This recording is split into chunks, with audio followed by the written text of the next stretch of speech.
everybody, and welcome to Podcast The Motion Picture. It's me, Reed. We've got Angan of Ski Force, Cole the Handsome One, and Jack the Pilot. So, in recent news, the Pope died. He's dead. How's that for a segue? Boo, boo, say Ooh, boo. I know. Whoever decided that should happen blows my mind. So, yeah, welcome. We talk about the movies here. So, I wanted to say two movies I'd like to pair here for everybody to get you talking. Two movies you should pair together as we move forward and grieve good old Pope Francis of Assisi, if you will. I'd say Conclave or Conclava, and then the two popes, if you will. Anybody ever seen any one of those movies here? No. Cole? Uh, No. Angan? um, no. But I do Oh, want to watch Conclave. I don't want to Me watch too. Two Popes. yeah. And there is even a third tertiary little Oh, cherry on top that you can put on there Oh, called The yeah. Young Pope. I think it's a mini series though. I think it's Jude Law as like a cardinal, like going through the ranks type thing. So it's a little Okay. cherry on top if you want to put something else on You there. want the If sprinkle you're that not poped out yet, if you want then the you can add that on. sprinkle Oh, dude, I'm to so put poked out. sprinkles on that Pope Sunday, you could watch Spotlight. You can watch Spotlight. Oh, different vibe, different vibe. yeah. No, Oh okay, so man. let me tell you, why am I recommending these things? Well, first off, I'll start with, I guess, an order of probably where I'd recommend. I'd say Two Popes first. The Two Popes is about two guys, Pope Benedict XVI and Pope Francis of the Catholic Church. I speak as a something of a Catholic myself. Anyway, so this movie, The Two Popes, follows good old Pope John Paul. I forget what his number is, but good old John Paul dies in 2005 at a time in which people were realizing, hey, why are all these Catholic priests raping all these children? People started to question things. It was a Really beginning going that way. conversation. Lo and behold, they have their conclave, if you will. The cardinals gather, they come to a new vote, and they say we're going to put a new pope in, and they decide on a German man named Ratzinger. And this fellow Ratzinger, as German as it can really get these days, becomes Pope Pope Benedict the 16th, Pope Benny the 16th, if you will. Which is Anthony Hopkins. Anthony Hopkins in the movie, Yep. yes, wonderful. Um, and lo and behold, he comes in, he becomes the Pope. Things don't change in a way that they probably should. He's under a lot of fire because he's doing the same thing that old Pope John Paul was doing of moving Catholic priests around different dioceses. I haven't said that one in a long time. Anyway, so they're getting moved around, and everybody's kind of getting upset, and he's getting a little old, and he's aging, and politically, I don't really know if there was motivation for this guy to ditch out on the old role of Pope. But the first time in 600 years, Pope, fun history for you, Pope Benedict dropped out. He said, I don't want to be the Pope anymore. I'm done. 600 years. Never happened. Could you imagine that? So that was Pope Benedict that dropped out? Pope Benedict, yeah, back And in what year, roughly? 2013, I believe he said Oh, he was So done. this was before Francis. This is before Francis. What Yep. was his, what'd you say his Really? name was? What was his name? Pope Benedict the No, 16th. his reasoning. Reasoning. Well, he came out to say it was age. He said he was having some health effects and he thought it's irresponsible if I stay in. A lot of times popes stay in until they die, most of the time, of course. Yeah. And I think I don't know. I think normally they are pretty healthy until they're suddenly not, just like Pope Francis seemed pretty healthy and then he just, well, he had pneumonia, but dead. Anyway, happens to the best of us. So but also again, there was a lot of heat on this guy. A lot of people were angry with Pope Benedict because they thought he'd be a better bit of change for the church and lead it in a good direction. He did not. I think he did a fine job, but not an exceptional job. Pope Francis, on the other hand, I'm sure you all saw his name in the news for the past 12 years.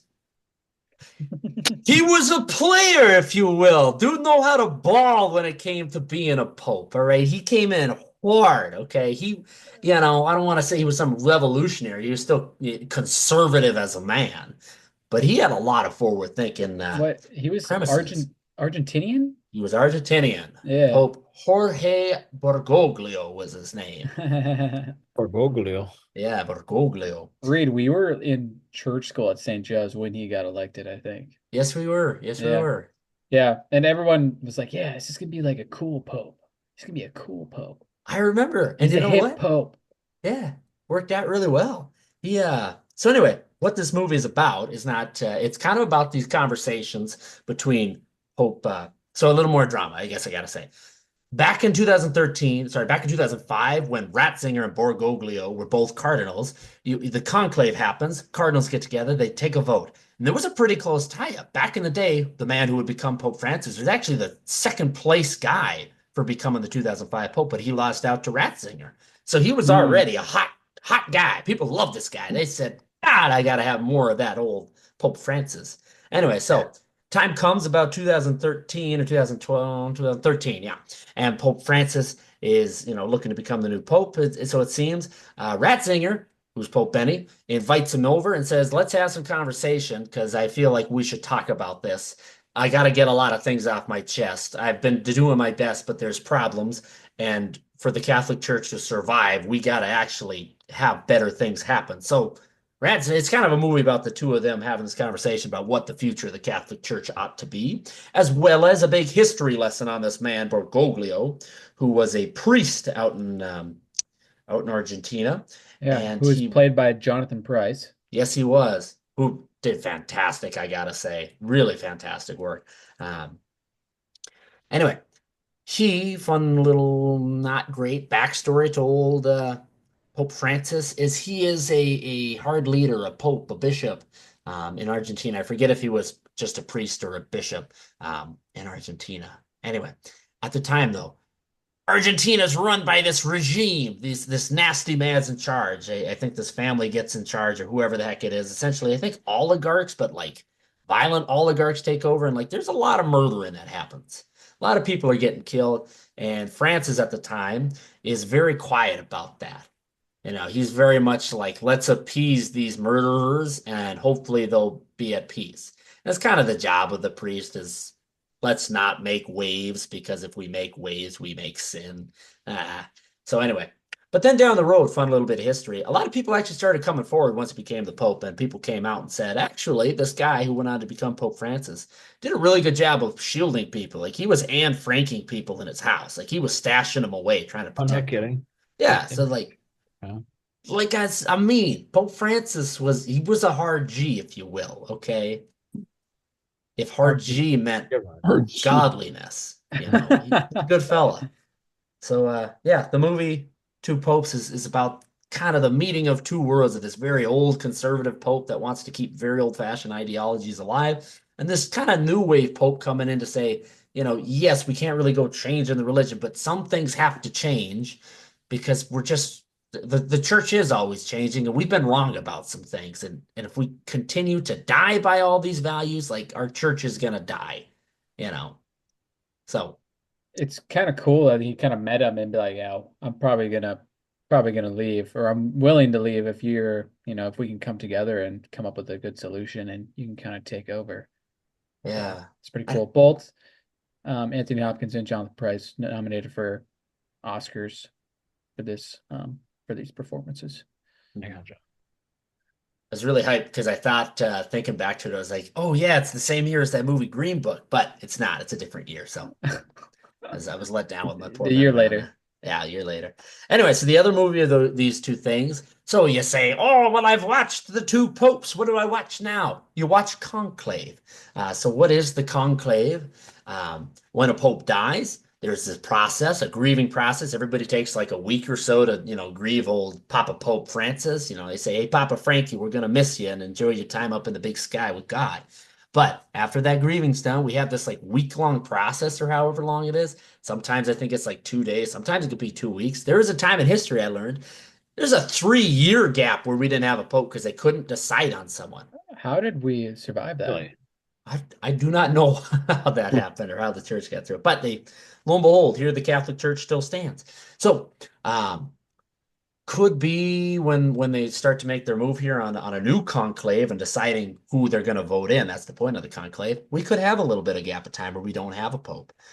So this movie is about getting together. The cardinals going to St. Peter's Basilica in the Vatican, locking themselves behind closed doors, and having to have back closed door meetings with each other and talking with each other and figuring out what is going to be the future of the church. Because it's not just like electing a person like anybody can be the Pope almost, but it's about deciding who has the voice and the spirit of what we want. Like who's got the right moves, who's our leading role for this? Because Who's that guy?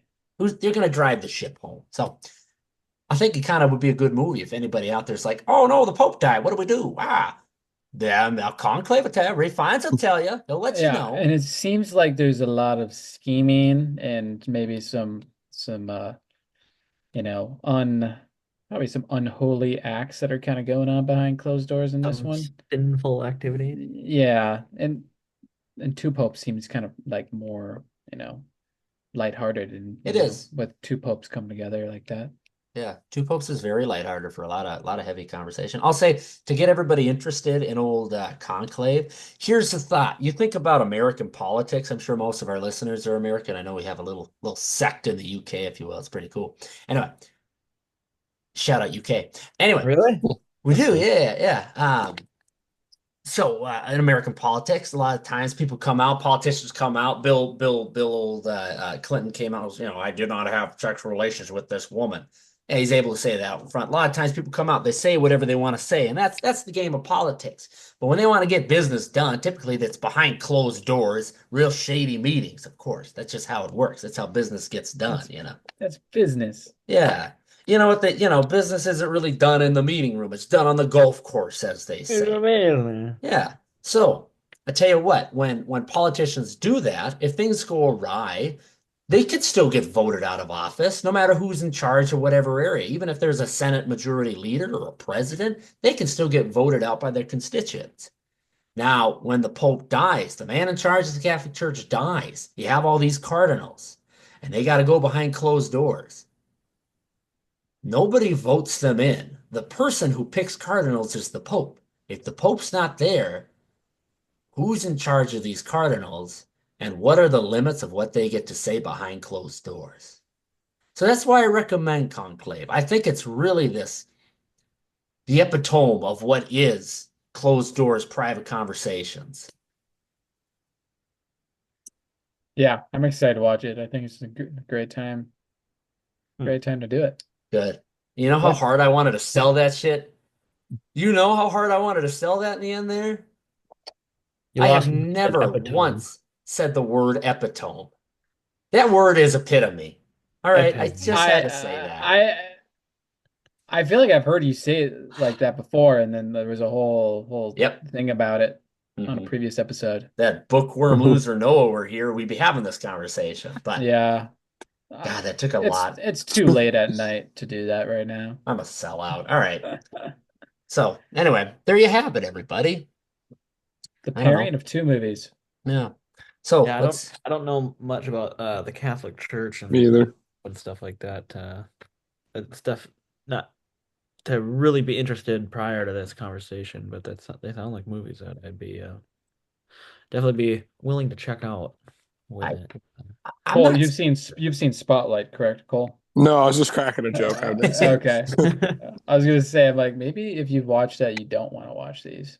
Yeah. I'm What's not. Spotlight? Yeah. I'm not trying to condone any behaviors of the Catholic Church by supporting anybody learning about it. But I gotta say, I really recommend learning it just if you want to. And I really think those two movies are like if you want a gateway into wanting to know more about churches and everything. I think at the very least two popes. I was like, man, I didn't know that like history of religion was like a fun talk for people, but I guess it is. Sure. Yeah. Have you seen the Da Vinci Code movies? The Tom Hanks? I know what's Is there multiple this? ones? Angels and Demons is the second one. I've Oh, seen that one. Yeah, Yeah. I think same here. I've only seen this Angels and Demons. I have not seen the Da Vinci Code. Yeah. That All right. one has a You lot of on. religious aspects to it, and there's a lot of cardinals in that movie, I believe. Well, yes, there is. I tell you what's happening in that movie, Angels and Demons, The Da Vinci Code. I think the plot line is the Pope's died, and what's happening is conclave's happening, and whoever the heck Tom Hanks plays has to show up and try to crack this case while conclave's happening. Is he cracking the case of who killed the Pope? I Or think something else? I don't know. I think it's It's a like the little bit of most both. popular novel ever. We don't Yeah, but know. yeah, who tell Well, you? either way, that's where I know most of my like cardinal and like, Vatican conclave knowledge from is from that movie, which is Yeah. obviously pretty minimal. But here we are. All right. Next, let's talk next category here, if we may. Let's move on to the bottom of the barrel. A recommendation from the very bottom. What do we got? Who's got it?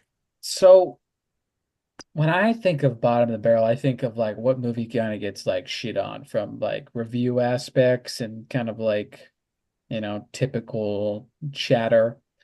So this movie is very special to me. I watched this in the theater as a kid and many, many times afterwards. And it's, critic reviews are, pretty on the lower side, but I think they are very wrong. And this movie is very good, very entertaining, and some of the best roles that these two actors are in. And this movie is Gosh. 2006's The Guardian, starring Kevin Costner and Ashton Kutcher. The This Guardian. I've never this seen movie is about Coast Guard. Okay. it. Oh, Kevin Costner is a lifelong um, Coast Guard, more specifically a Coast Guard like diver, ones who jump Jump out out of of helicopter. helicopters and then dive in and then they're rescue swimmers. So Kevin Costner is now, and then Ashton Kutcher is a hot shot state championship swimmer who then, should be going off to college and winning all and, competing at all these different things. But no, he joins the Coast Guard, goes through all this training to become like, to do one of the most dangerous jobs in the world is being one of these like rescue swimmers at the Coast Guard. And 2006, so this is like pretty peak Ashton Kutcher fame, I'd It say. is. Yeah. Yeah. It's kind of his era. And like this is right as I was like, right in the heat of that 70s show. So like loved Ashton Kutcher. Kevin Costner's obviously classic, middle-aged man. Waterworld. Of course. The sequel here. I can't say I've ever heard a lick of this movie before. I don't think I highly recommend this movie. It just makes me think of The Perfect Storm. So there's a lot of sweet shots. They're in the helicopters, a lot of fun, them jumping out and going in like rescue missions, like in the ocean. Like even if like as they're training, they're doing group training missions, and then they kind of go out and kind of graduate and kind of go out and do like real rescue missions out. And this is one of the cool parts. It's in like Kodiak Island, like near like Alaska and like the Arctic, Bering Sea out there. Like they're not like in some like warm weather beach, Tropical, nice. Yeah, like they're in like frozen waters, like rescuing like some like sinking fishing boats. Yeah, and stuff. deep sea trawlers or stuff like that. Yeah. Yeah, I'm all in on it. I've never heard of that. I definitely would be happy to check it out. Seriously, talk about it because I like that kind of movie. To me, a great in stories, there's always you got to have an enemy, and a lot of times it's like man versus nature. The thought of a main character having to be challenged by the element of the ocean, always a good sell for me. Like just having to fight the raw element of the most powerful force on Earth. Like, yeah, I'm game. I'm game to watch this guy train up with Kevin Costner thinking he's tough shit, only to jump into the Alaskan Ocean. Like, dude, say less. Say less. Well, yeah, that's the thing. He's coaching him, but he's like, a hard ass mentor, who like they're getting into fights with each other at first. They're not getting along. He's like just being a super hard ass to him, and then, you kind of see that, they may or may not, start to get along at some point. Kind of realize, what each other's motives are, and that they're probably more similar than they think. While we're recommending movies, I suppose of ocean problems and whatnot. You guys ever seen the movie Deepwater Horizon? Or no, Deepwater Horizon. You ever seen that? Yes. No. Um, Shoot. Am I thinking of Abyss? Maybe this has got Kurt Russell, Mark Wahlberg. Oh yeah, it's the oil rig. Yeah, yeah. Yeah. Things go wrong. Yep. I always like that. Just the fear of, what the ocean's gonna be. I can only imagine that like in this movie Incan, in my mind, whatever the setup might be, like just there's like this looming, still serious threat of like no matter how bad Kevin Costner is, like the ocean's worse. Like whatever that Ashton Kutcher wants to try to think it is, like it's gonna be worse.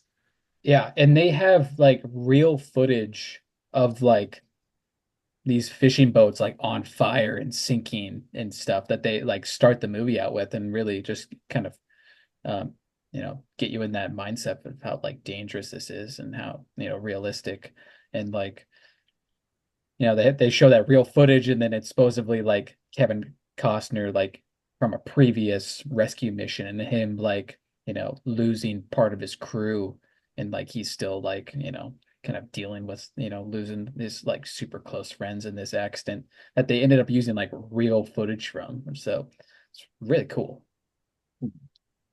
Guardian. Yeah, I'm game. Is there like any like element to it? Like, I don't know, acting wise, are they like going above and beyond, would you say? Or is it like I'm not trying to make it lesser if it's not good acting, because you're making a good sell here. Yeah, no, I just the relation, like I said, like the hard ass mentor relationship of Kevin Costner, to Ashton Kutcher, who's really trying to make the most of him. He's still just a kid. He's made some mistakes, and he's really just trying to get him on thinking about this in the right way. Like you can't just be you're like the fastest strongest swimmer out there, but that's not what it's about. It's about making tough decisions about not everybody can survive this. So you have to make tough decisions.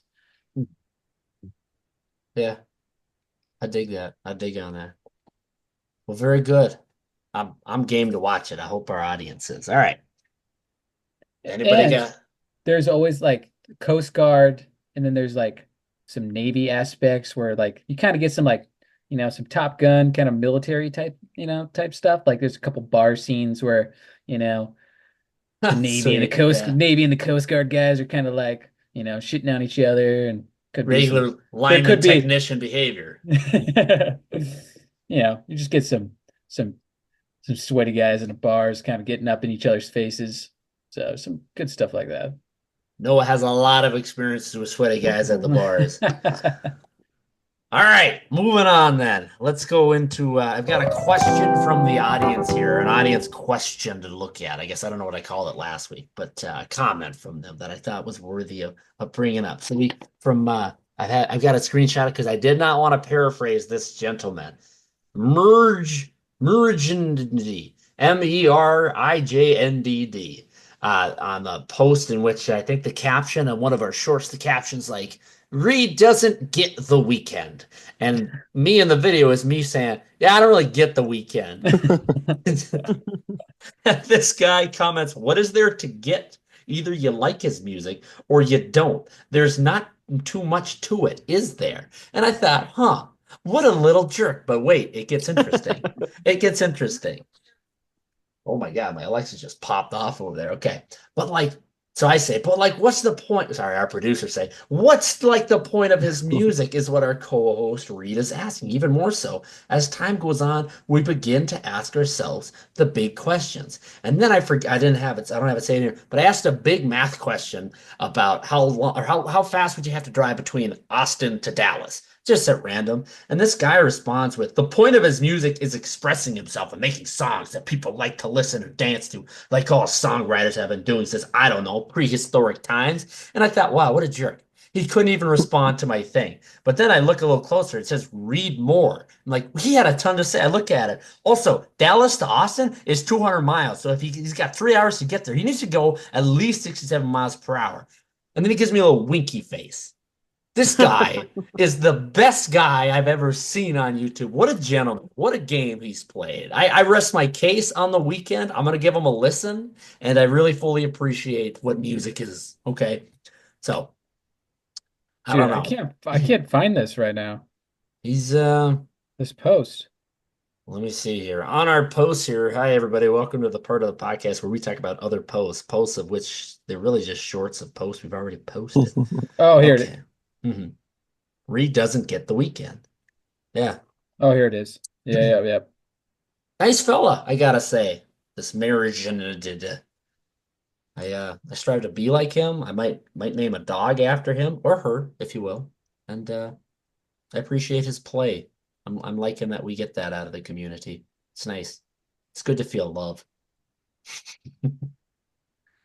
Yeah. Rita, are you Anyway, guys doing game tutorials on your? sometimes we do on this thing. Yeah. Okay, We cover a lot of things. I gotcha.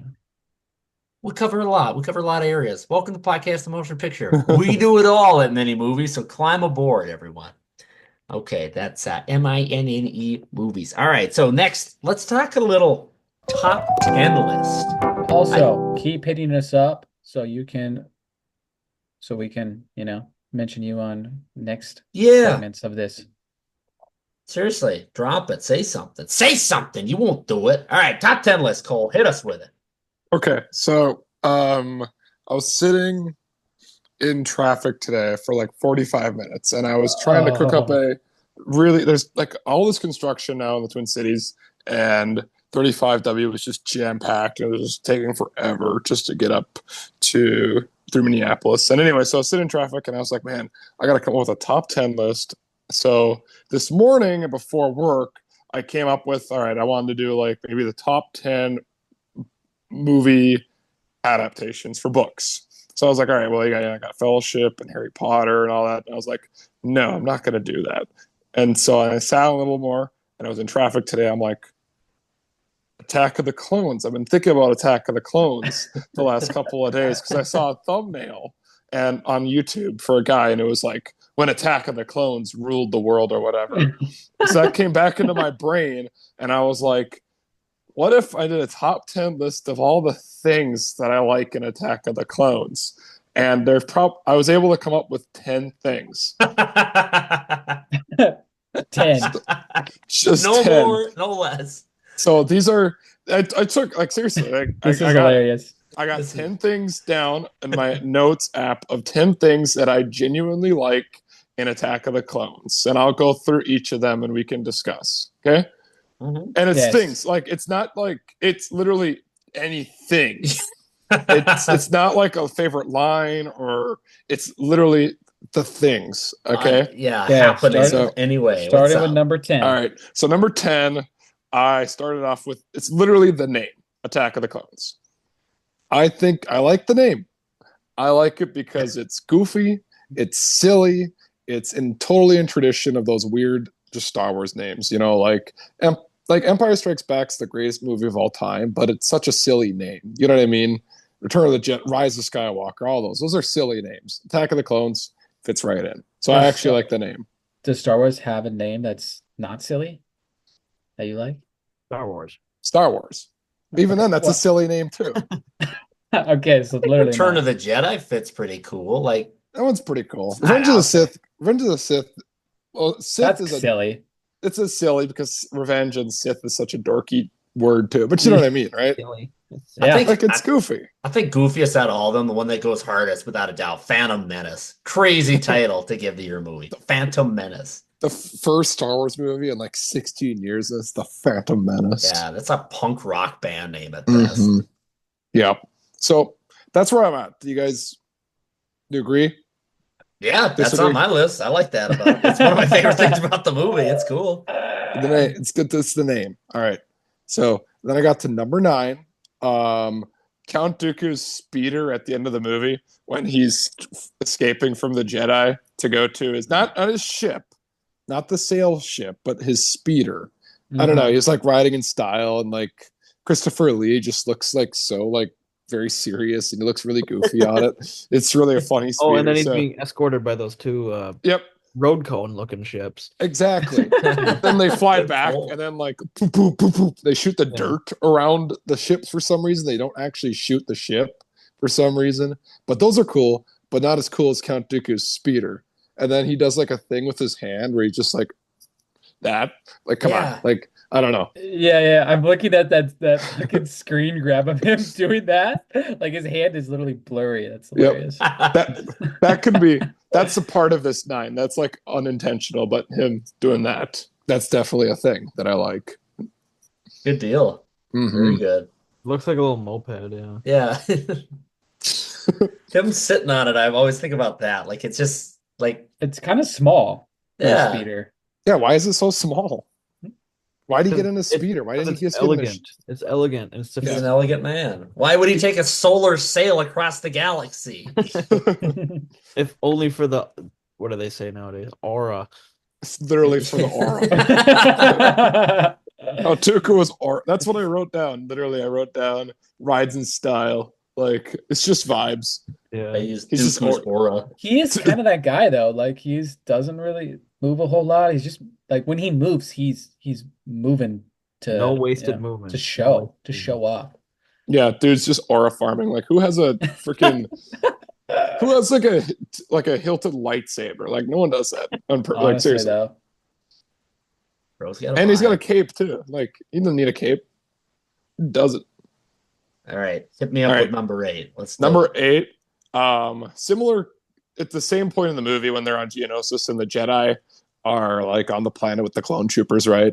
There's a part where Mace Windu's on the one of the ships or whatever, if you remember this, and like he's looking out and they blow up another ship or whatever, and he turns to the pilot, and this is number 8 is when Mace Windu says, "Pilot, land in the assembly area," because he says it really loud and it's kind of believable. Like it's the only time Samuel L. Jackson raises his volume in the entirety of the prequels beyond like monotone. So that's I like that line for some reason. and he's actively yelling to the pilot of a spaceship as they're actively having a war underneath.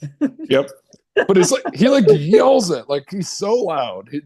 His delivery just stands out for some reason to me, and I Yeah. always remember that for some And the reason. clone pilot says, "Aye, sir," or He's whatever. like, right away.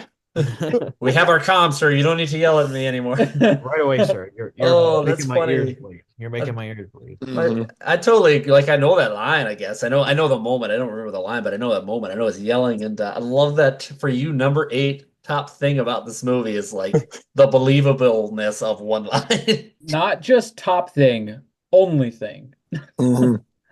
Yeah, number 8 of all things likable. Remember of all things likable. If I'm gonna be honest, there's not much to like about this movie. It's very bad. Yeah, we're gathering that. In the All way right. that Engen sold me on The Guardian, you are selling me to not watch it. Attack of the Clones. Actually, you are selling me on Attack of the Clones. Just No, Yeah, these are great moments that I want to watch these are again. great movies. Go watch it. Yeah. yeah. All right. Number 7's kind of like a legitimate thing too. All these are legitimate. I'm not gonna lie. They're all very thoughtful. But number 7, actually the costume design. Attack of the Clones stands out to me in the Star Wars universe as having this kind of very unique visual style because it's not quite like Revenge of the Sith where the style and the production was very purposefully trying to nod towards the original trilogy. You know, if like the clone troopers and the Jedi robes even and the spaceships and the sounds and even like having at the end like the Star Destroyers and all that, right? But Attack of the Clones is not there yet.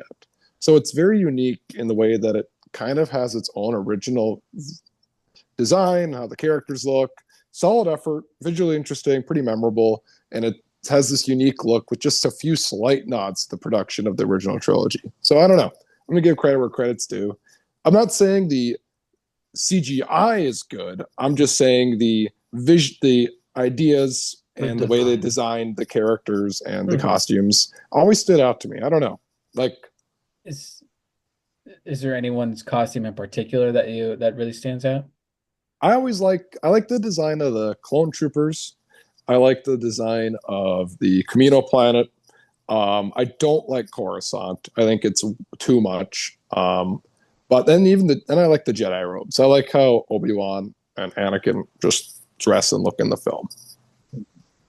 I So guess I gotta say I really agree. I've never liked Coruscant. I kind of like it by the third movie just because we get like the downfall of Coruscant, at least downfall of Jedi. But I guess for me, it is this, the concept is the peak of civilization, which of course is a gigantic urbanite city. But, I don't really like urban areas. I don't really like cities all that much. So I don't really like rooting for the giant, humongous city that's too big for anything. Um, but I gotta say, yeah, in terms of like something Attack of the Clones does, is the amount of personality they give to the clones that are supposed to be like what leads into this huge Imperial army. Like they did pretty good about making them like personable and they gave them colors. Didn't need to do that, but they did. Like gives a lot of life to everything. So yeah. Mhm.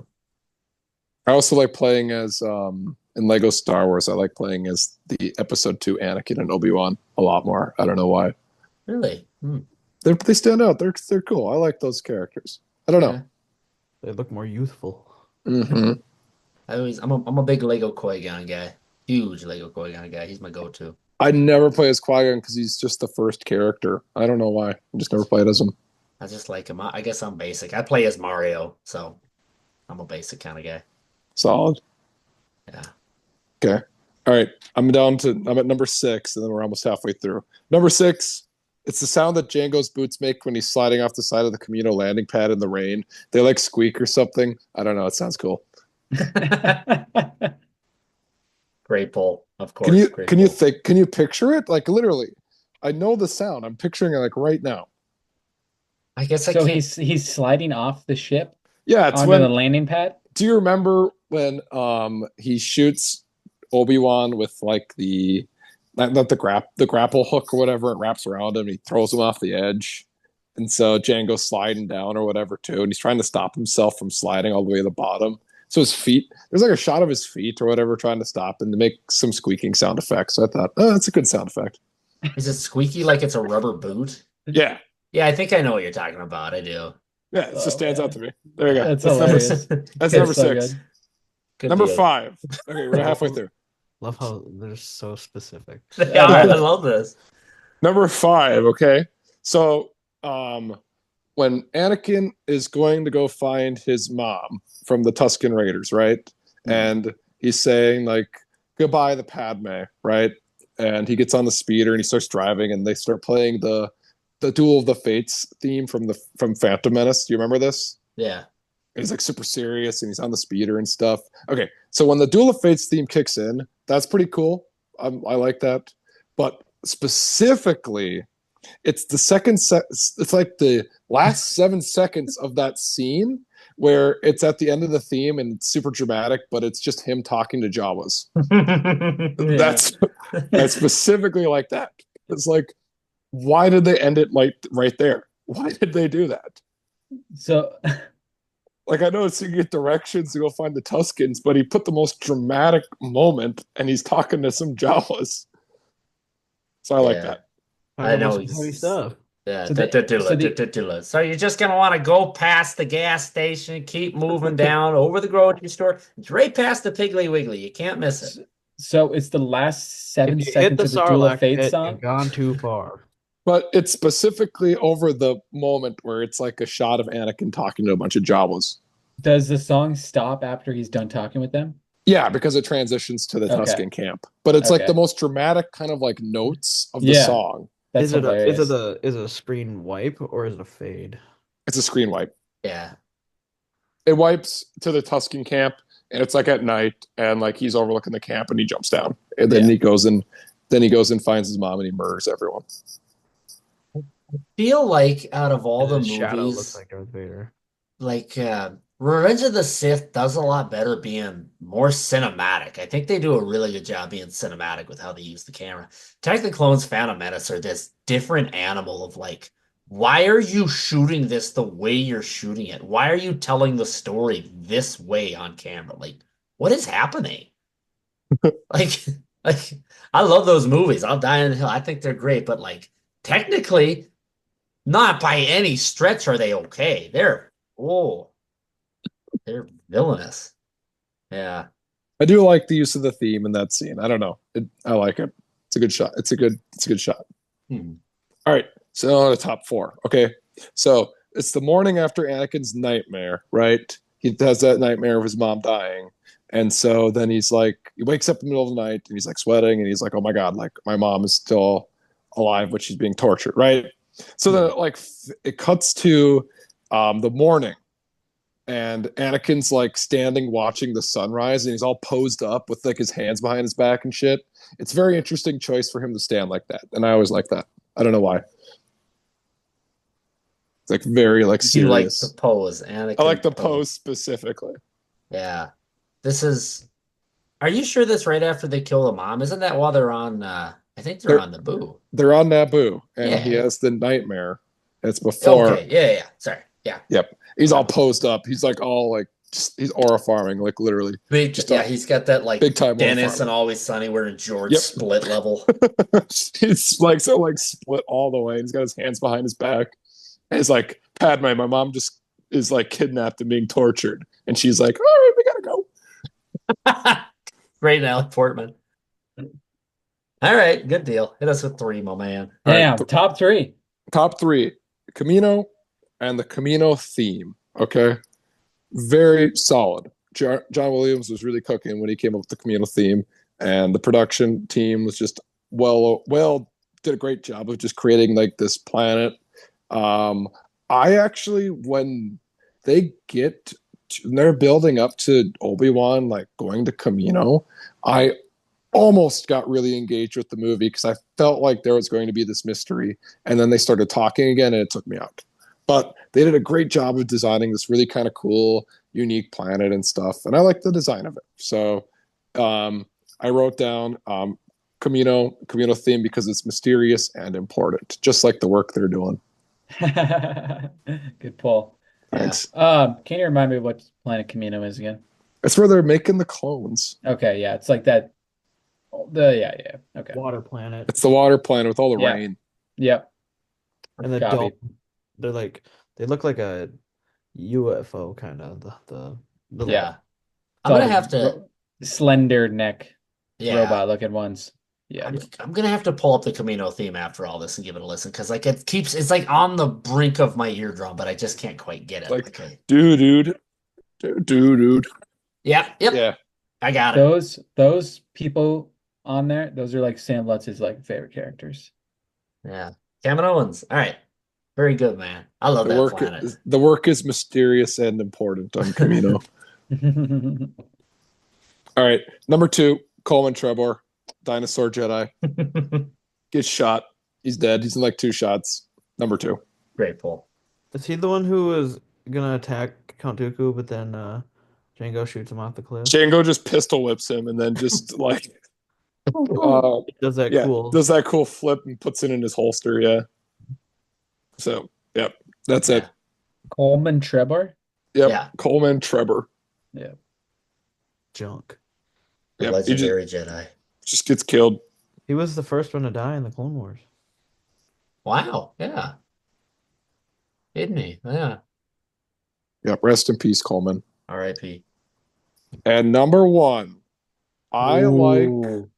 the clone troopers, specifically the design, and I very specifically like the little fin on the top of the clone troopers helmet Yeah, because it looks phase one. phase one Yeah. armor, Yeah. very sick. Yep. I always like I like it. I like the design. I wish we got to see more of it, and I like the film version over the animated version that they do in the TV show. And I don't think we got enough of the phase 1 clone troopers.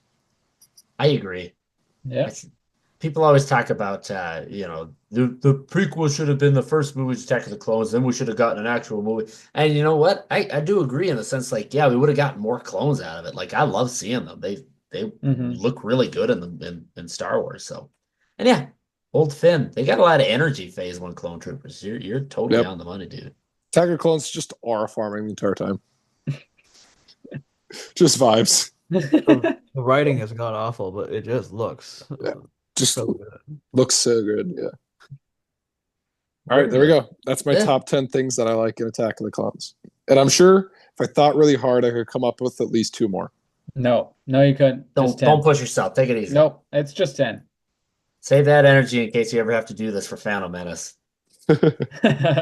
Dude, I don't like Attack of the Clone. I like a Phantom Menace more than Attack of the Clones. Me too. Phantom Menace is like it gets boring like the third act. Well, by the time you get to Coruscant in Phantom Menace, that movie just stops for me. Like it's as though we're moving at like times two speed. You hit that, and it's like point 0.1 times speed trying to get somewhere. Oh, is it slow?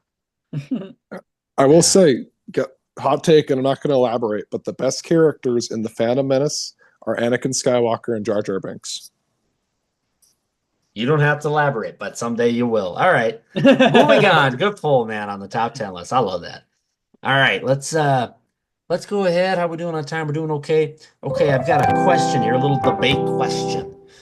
Do any remakes come to mind that you think are better than the original movies?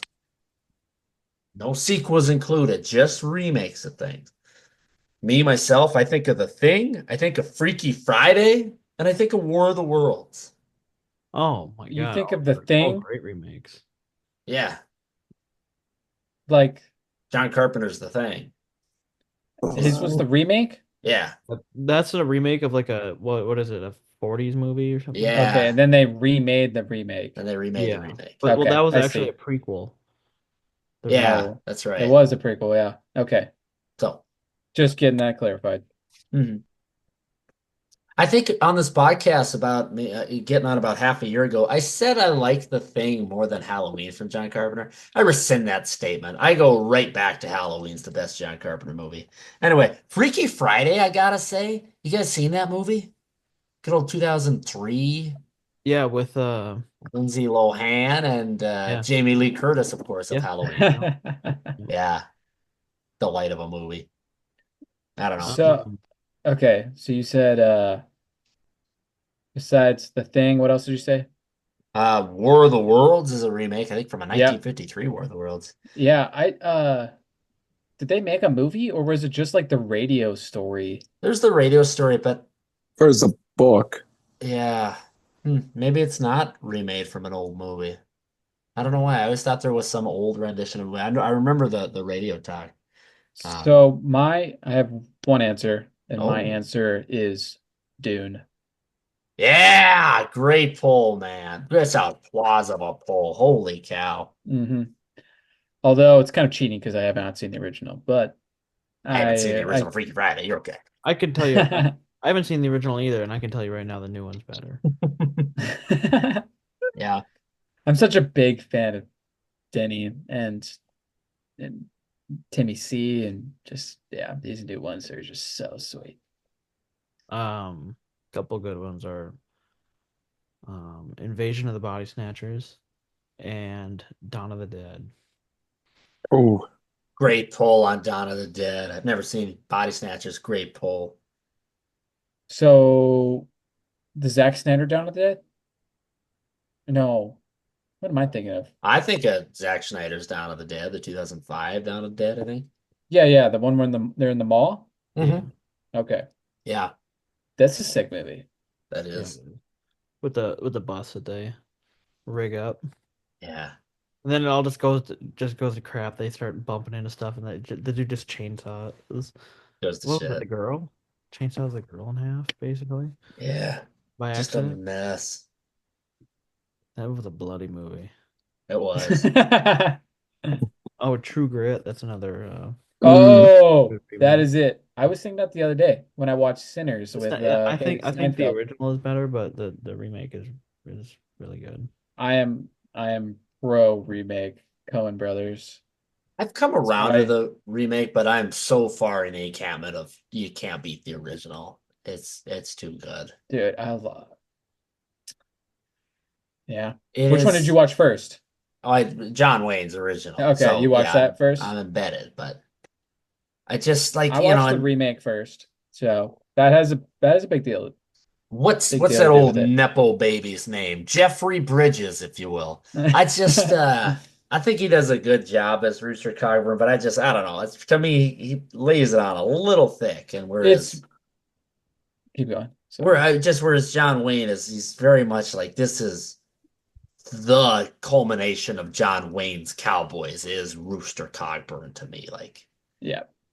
And no. I do agree that if John Wayne was in the Coen Brothers movie, then it would be that's like the best case. But the surrounding characters in the remake with Haley Steinfeld and Josh Brolin, I mean, and Matt Damon, like those are so those characters are great. I think I just got a great idea for like another video we can do. Instead of, I know we did the bracket battle, which was good fun. We can do that again some point. But what if we drafted to draft like the best cast and director and writer for a particular type of movie? And we see who can draft the best team to set this project up. From whoever can be So like you're gonna start a movie production, and you're gonna get the best director, from producer. any time in history you want to Is it pick out of. is it So if for you could do the new True Grit with the Coens and John Wayne, and for the bad guy you can get Josh Brolin if you want. Yeah, we can come up with something like that. Yeah, Josh Brolin, he's in the remake, isn't he? He's the bad guy. Yeah, yeah. Wow, I Yeah. didn't I didn't actually I was thinking Thanos. I didn't mean to pull that guy for that. Wow, sorry. Anyway, yeah, just a fun little thought. We Yeah, can do that. that was a good pull. I love that. Love that movie. All right. Well, we got to keep trucking along here, or else we're going to end up running out of our time here. Okay. Those are some good pulls on remakes. Those were seriously. I'm impressed with you guys. I knew you had some, but like those are like good pulls. Okay. Next up here, we'll keep them moving along. Keep chug-a-lug-a-lugging. Okay, I got the beat all good there. Okay. Now, next category. I want to talk about box office movies. All right, for if we all can stay awake for it. Box office. You guys know what the box office is, of course. Box office is what money you get out of movies. Now, I wanted to bring this up not just because I want to talk about how much money they made. I think it's important fiscally, to be box office responsible. or blockbusters? Box office of blockbusters, if you will. Box office. So what is their earned income? What money did they make off of the movie? Gotcha.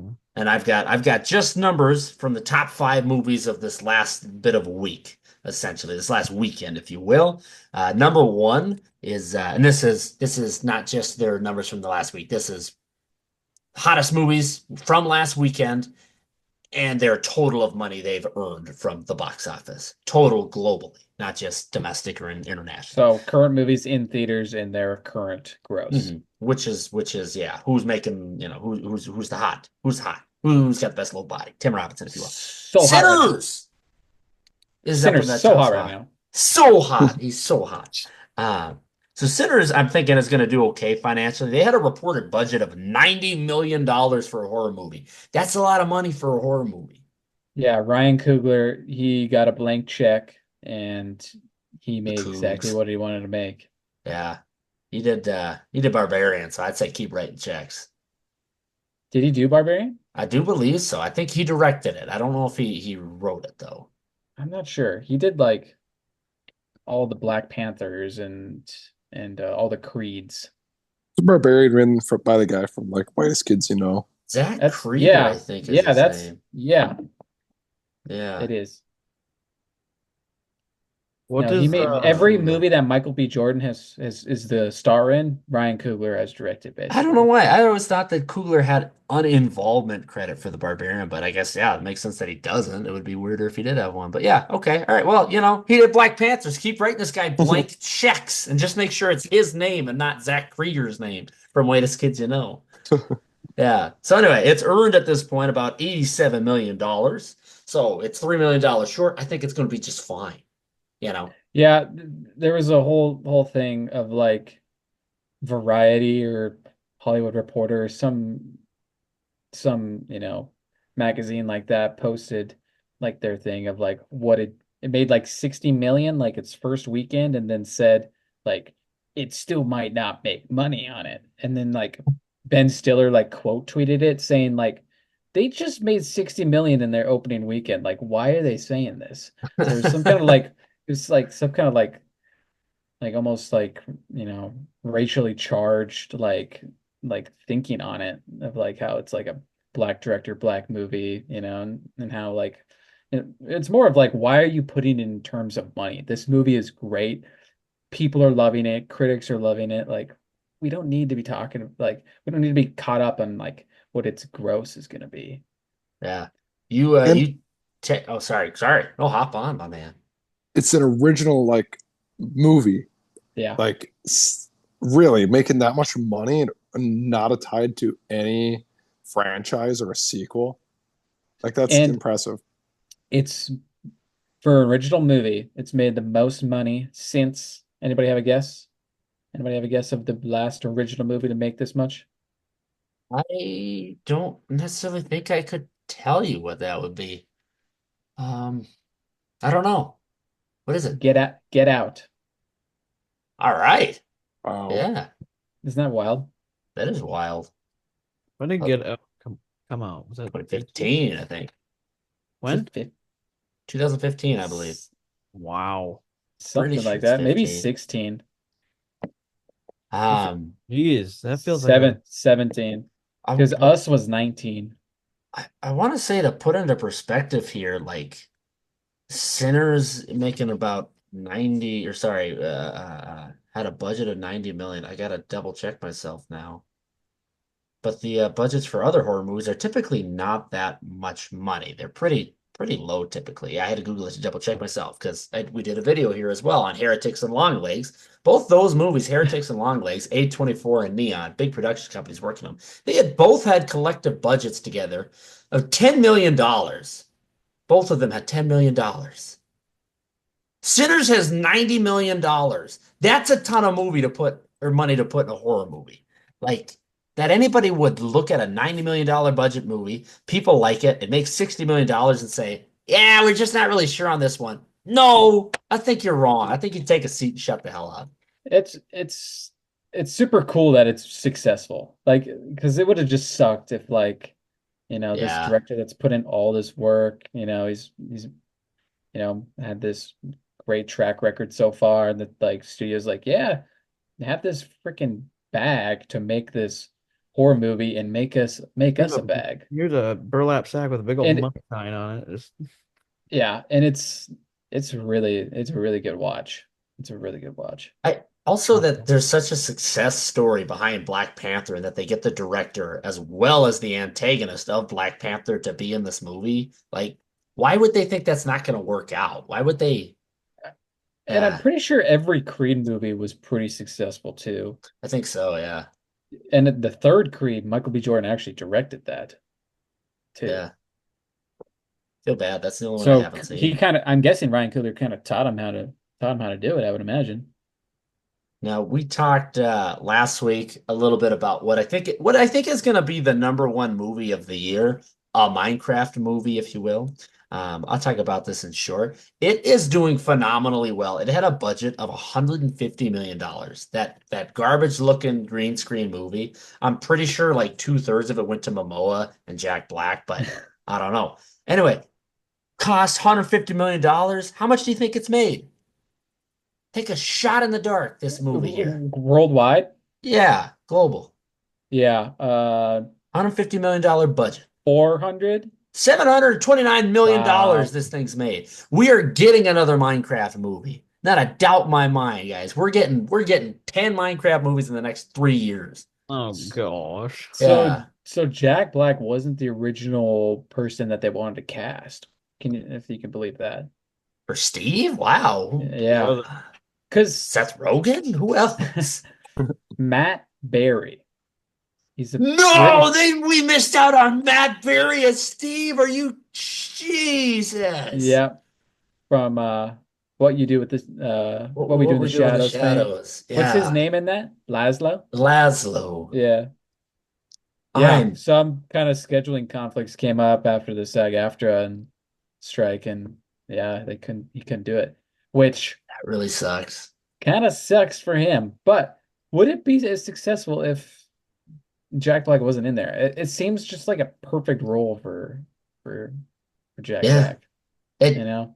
I just Teenage boys, he fits that realm so well. he does do it. I don't think I'm glad Matt Berry didn't do it. I think it would have hurt what he would do with the rest of his career. I think it would have been a hindrance on what I think he's gonna be doing after what we do in the shadows, because he's just an A+ guy in that show. Yeah. All right. Okay. Last one of these. I think that we got time to talk about because I gotta another two things to really hop on here. I like doing the box office thing. This is nice. Last thing, I'm upset by that it didn't do even better. The Amateur. It's a movie. It's that Rami Malek movie. The Amateur. It's an action movie.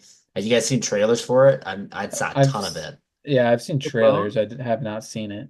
Yeah, it's just this little action movie about the amateur. Rami Malek wants to learn how to become a oh, to be an killer. assassin, right? Yeah, Yeah. become the assassin because I think his wife gets killed. And anyway, it looks like it'd be. I really should go watch it, but it had a budget of 60 million, made 66 million. I love to see it. That looks like a nice little. I don't know if you even throw Blockbuster on it, but like one of those classic 2005 movie, real Mr. and Mrs. Smith. Like you just have this random little action movie with, I'm sure, some comedy in it. But It's kind of like Mr. Robot trying to be born. Jason Bourne is what it kind of seems like. Kind of seems like his kind of character, like Mr. Robot. He kind of like a, you know, super introvert dude trying to become a killer. yeah.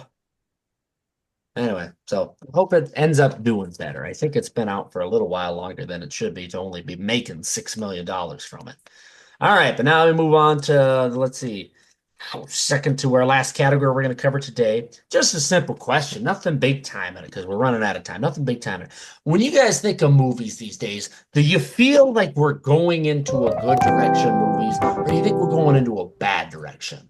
And think hard. Don't think like, where are we compared to 1970s movies? Think about where are we compared to 2010s, 2015s, 2020s movies? Are we looking good? What do you think? What do you say? What do you say? What do you feel? What do you know? Do you know anything? I I think there's think, just too many remakes of recycled ideas and stuff like that. There's not enough original ideas for a lot of things. I yeah, agree. you have multi-part answer on my part here. So you're in a good sense of the studios are willing to give great directors large amounts of money, i.e., like Denny, Nolan, people like this. They're giving them 200 million to go make Dune, Tenet, you know, Dunkirk, stuff like this, where it's just like absolute, magnificent to see the stuff that they're able to make. But you also have studios are letting, Wicked and other movies like that stay in theaters for 6 to 8 weeks and taking that much theater space away from, all these, smaller movies that could be, getting access to more people and, kind of growing, cinema and film more and giving the limelight to, you know, more Smaller production. smaller roles. And I think studios really like horror movies because they always do pretty decent at the box office. They almost always make money. It's a pretty easy cash to make. So they like to make them no matter how good. They just like because it's always like a good date movie and a good like thing with friends to go see. Like they're not really worried about like making like a Nosferatu or something more in that realm where it's like Mhm. really dark and gripping. It's making these I wouldn't say the long leg heretic one, but more, in the Insidious realm or like, You hop into stuff. it, yeah. Yeah, movies like that where, I'll say, yeah, but historically, horror movies have always been this opportunity for like anybody to come along and make a horror movie because it's really about what do you know in terms of technical. Like it's on you, and the producers can give you money for it, but like if you don't know what you're doing, like why would you even be trying to make this movie? Um, Son of a gun, I just lost my train of thought. I had a really good point to be made there. but I I think about when it comes to ratings of movies, one hindrance horror movies have is when they're low budget, they typically end up either for the most part, I feel like low budgets get away with being art because they're not producers aren't throwing that much in. I'm curious when it comes to Ryan Coogler's Sinners. It's a PG-13 rated movie, if I do recall. Am I right? So I'm going to continue my I thought, and don't you know. prove me wrong. So PG-13 movie, they do it, they make it less scary. It's Well, not R. as it is R. Okay, all Yeah. right. I'm thinking of another movie, but a lot of times they'll make these movies and they'll try to make them PG-13 to get away with less gruesome scares, less gruesome horror for the sake of being able to appeal, at least sell tickets to even more audience members, including teenagers, which I always think is such a terrible move. But if it works for business, I guess they're going to keep doing it. But good to know about Ryan Coogler's. I'm actually now sold. I'm going to go see it next week. Yeah, You'll love it. good. I think where the movie's really hurting is with comedies. Like no studio is willing to give like good creative comedy directors the space to make those. Yeah, because it's like thin thin ice to walk on. You can only make so many jokes about so many certain things without people blowing up about certain topics and stuff, you know. It's And but no one wants to go to the theater to see a comedy anymore. People are they would much rather just watch that at home and stream it oh and yeah. wait to see it. Like it's not bringing people to the theater itself. Oh, But dude, if I went to the movie theaters and I went and saw Jack and Jill without knowing what it was gonna be, and I saw that in theaters, I would riot. That theater be gone by tomorrow. Burn I it want to to the say, ground. I gotta say two things to your guys' points. I feel like comedy in a lot of media, I think it is getting better actually. Like, I'm not saying we're like back to, not that we necessarily should go back to like 1970s comedies where like no holds barred, like, blood on your hands type of humor. But like, I feel like Shane Gillis is blowing up and like, I think it's adding good value to things in terms of like, he's not grotesque, but like, he definitely makes a lot of cool, fun jokes that like, I don't know, are kind of getting a lot of people into the energy. Yeah, We're opening up doors. People can laugh at we're things again. And how I'm not many saying people couldn't laugh before. It's nice that there's kind of more windows of like making a little more inappropriate jokes and nobody's yeah, getting stepped on so bad. he's making comedy not so Not so airtight. It's yeah. accessible. They just make comedy. Just say what makes people laugh. Yeah. And like I don't know, it's nice, I guess with him too. I feel like he kind of gets also treated a little bit lighter in that like, yeah, like nobody expects this guy to be like Gandhi. Like, why would you? He's just some guy with a beer gut and a mustache cracking jokes. Like, Hmm. why is there any expectations for comedians to be smart, wise? Like, why? Why would you expect a comedian to be someone that leads you? Like, they're just fun. Calm down. Like, let them crack some jokes and chill, you know? Bros on Bud Light commercials with Peyton Manning and Post Malone. Like that's what a comedian should do, okay? Like that's what they should be doing with their life. he helped carry them out of that hole they buried themselves into, like With supporting that. The drama with transgender. the transgender person being Yeah, there. yeah, he helped pull them out of that hole. Yeah. I yeah. I don't know. There's a lot of drama with all that. I feel bad that the transgender community was at one point minding their own business and then suddenly people saw the commercial or whatever and were like, God damn transgenders in my Bud Lights and there's just a bunch of transgender people chilling out like That's why? Why? What are we doing here? that's We got nothing to do with Bud Light. that's part of it. They didn't ask Bud Light to do that. Bud Light just did it. I know. I don't, again, we're not a political podcast, but like that's part of that negative shit of like businesses just try to grab onto these things and like way overstep and just can't leave well enough alone. Yeah, not only did Bud Light like not the transgender community did not ask for that, but two, Bud Light is beer for working class America. Wrong, wrong set of people to be, pushing that towards, and it just backfired big time. Somebody got fired. Oh Yeah, I yeah. bet. I don't want to overstep or anything. Again, I'm not trying to, but I don't know if beer people know this about and maybe it's wrong for me to think of it, but transgender people, those of which trying to appear and be perceived as a feminine type of person, are not drinking beer. That's not something you drink if you want to look feminine. I don't know if you know this, but you tend to end up with a large bit of bloat if you drink a bunch of Bud Light. At least I do. I don't know about you fellas. Anyway, so I just thought I think they made the wrong move. It And was it but they it was got Shane doinked. Gillis. It was doinked all. It was doinked, and now they had to get Posty and Shane Gillis to try to start digging out. Good deal. Okay, well, I think that's I don't know, well enough. Oh, I'll say another movie. I think we're on the right track of getting people in the theaters, and that Sydney Sweeney, Glenn Powell movie. That one I waited till it was on streaming. And I almost wish I hadn't. And I hope we get more little fun rom-coms like that. That was I a watched treat. I watched that in theater. Yeah, that was really fun. I liked It it. was it was fun. It wasn't great, but like I knew it wasn't gonna be, but it was fun and It was entertaining. to me, it felt like a really good rom-com. Like, I don't know, like in the way that like Meet the Fockers is just like a fun comedy you get to throw on. Like that's what the movie was. Too big of a budget to do it again, but pretty good. All right. Let's move on to the last category, and it will be our signing off time. All right, last category. I'm gonna eat a food. So, all Oh boy. right, here we are. We're signing off. This is this week's food because we're right at the buzzer here. Pickle balls. I got pickle balls. Dill pickle corn puffs. All right, dill pickle corn puffs. Guys, I think we did an amazing week. Oh, Jesus Christ. If you guys want to hop on and follow us on our socials about podcast the motion picture, These things look like what? Green Cheeto puffs? it's Yeah. better on the second one. The first one was such an abrupt dill taste. Like, Where'd you get these at? I got them from Hy-Vee, a grocery store around Oh, Rochester. Yeah, Hy-Vee. Hell yeah. Bougie. kind of like the He's Cubs plugging food of the year. Hy-Vee.